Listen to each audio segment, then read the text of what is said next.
Halo semuanya, jumpa lagi dengan saya Tanpoton Official. Apa kabarnya? Semoga sehat selalu ya.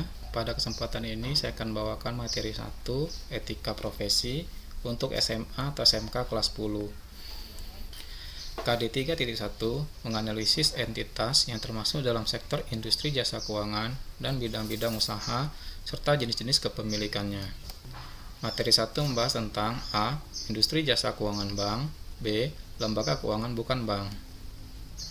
Pengertian sektor industri jasa. Menurut Undang-Undang Nomor 5 Tahun 1984, industri jasa adalah kegiatan ekonomi yang menghasilkan jasa. Misalnya, jasa keuangan, jasa hiburan, jasa transportasi, jasa packing dan pengiriman, jasa salon, jasa laundry, jasa kesehatan, jasa perhotelan, dan jasa lainnya. Pengertian sektor industri jasa keuangan.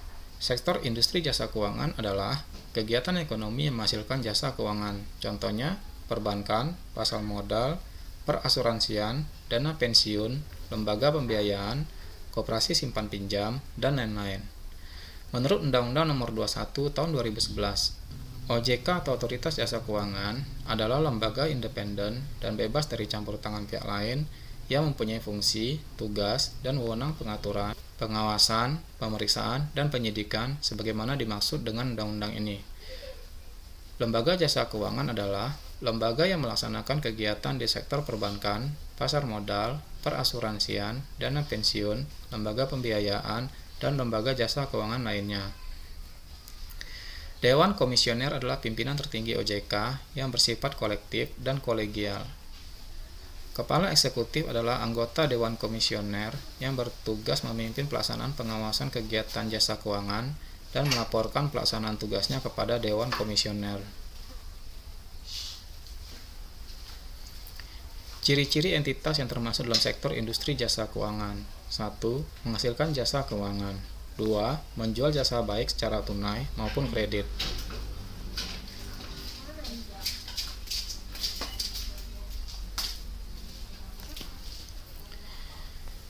Bidang usaha industri jasa keuangan bank. Kegiatan usaha perbankan liputi menghimpun dana dari masyarakat dalam bentuk simpanan berupa giro, deposito berjangka, sertifikat deposito, tabungan, dan atau bentuk lainnya yang dipersamakan dengan itu. Memberikan kredit, menerbitkan surat pengakuan utang. Membeli, menjual, atau menjamin atas risiko sendiri maupun untuk kepentingan dan atas perintah nasabahnya. Surat-surat wesel, termasuk wesel yang diakseptasi oleh bank yang masa berlakunya tidak lebih lama daripada kebiasaan dalam perdagangan surat-surat dimaksud. Surat pengakuan utang dan kertas dagang lainnya yang masa berlakunya tidak lebih lama dari kebiasaan dalam perdagangan surat-surat dimaksud. Kertas perbendaharaan negara dan surat jaminan pemerintah. Sertifikat Bank Indonesia atau SBI. Obligasi, surat dagang berjangka waktu sampai dengan 1 tahun, instrumen surat berharga lain yang berjangka waktu sampai dengan 1 tahun, dan lainnya. Contoh bank adalah Bank Rakyat Indonesia, Bank Sentral Asia, Bank Danamon, Bank Simniaga, Bank Negara Indonesia, dan lain-lain. Lembaga keuangan bukan bank. Termasuk dalam kategori ini adalah pasar modal, bursa efek, perasuransian, dana pensiun, lembaga pembiayaan, koperasi simpan pinjam, pegadaian, lembaga penjaminan, dan lembaga keuangan lainnya.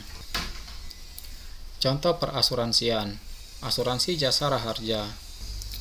Asuransi jasa raharja merupakan jaminan yang diberikan oleh pemerintah untuk korban kecelakaan lalu lintas. Jasa raharja sendiri merupakan badan usaha milik negara atau BUMN yang mengelola asuransi bagi setiap pengguna jalan seperti penumpang angkutan umum, penumpang kendaraan pribadi, dan pejalan kaki. Asuransi Jiwasraya. Asuransi Jiwasraya terlahir dengan gagasan mulia, mendidik masyarakat merencanakan masa depan. Sebuah gagasan besar yang telah lebih dari 152 tahun lalu disadari makna pentingnya oleh para perintis, pendiri, dan penentu kebijakan di Republik ini. Bermula dari Nilmits, tanggal 31 Desember 1859, perusahaan asuransi jiwa yang pertama kali ada di Indonesia, Hindia Belanda waktu itu, didirikan dengan akta notaris William Henry Herclots nomor 185. Dengan korupsi yang merajalela, pemerintah akhirnya menutup asuransi Jiwasraya ini pada tahun 2021 dan digantikan ke asuransi jiwa IFG. Contoh Pegadaian, PT Pegadaian Persero. Pegadaian adalah sebuah BUMN sektor keuangan Indonesia yang bergerak pada 3 lini bisnis perusahaan, yaitu pembiayaan, emas, dan aneka jasa. PT Silih Gadai Nusantara.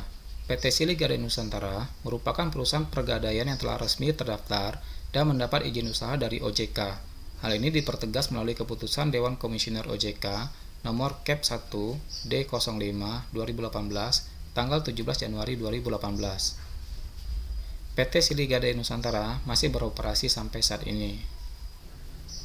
Contoh lembaga pembiayaan, FIF.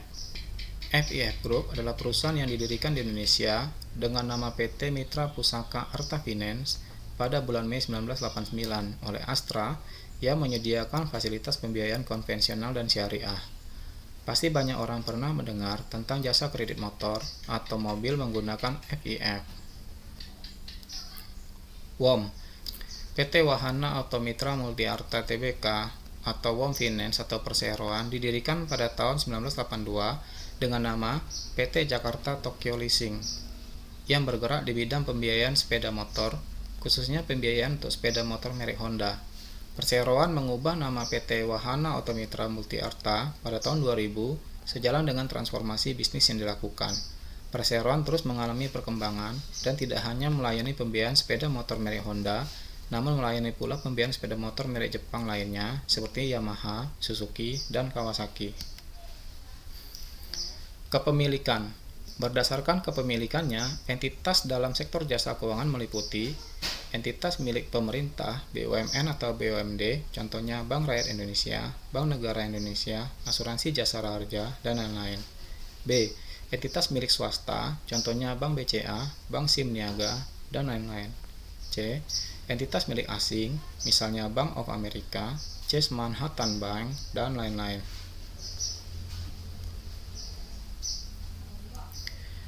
Demikian materi 1 etika profesi untuk SMA atau SMK kelas 1. Terima kasih telah menonton dan dukung terus channel ini tanpa official dengan cara like, subscribe, komen, dan share kepada teman-teman agar mereka pun mendapatkan manfaatnya. Sampai jumpa dalam video lainnya. Terima kasih.